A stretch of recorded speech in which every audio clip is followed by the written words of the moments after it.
Jalaluddin Mohammad Rumi বলেন, স্রষ্টা বলেছেন, তুমি যাকে আমার চেয়ে বেশি ভালোবাসবে আমি তাকে তোমার কাছ থেকে দূরে নিয়ে যাব এবং তোমাকে একা করে রাখব।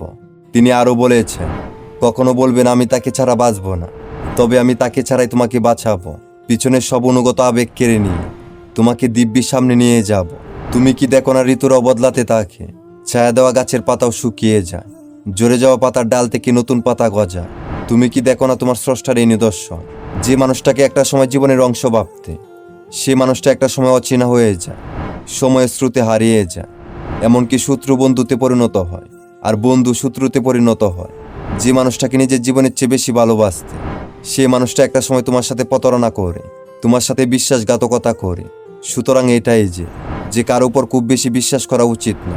বিশ্বাস যদি করতে হয় তাহলে স্রষ্টার উপর বিশ্বাস করো, এতে আপনি ঠকবেন না বরং জিতবেন। তো আজ এ পর্যন্তই।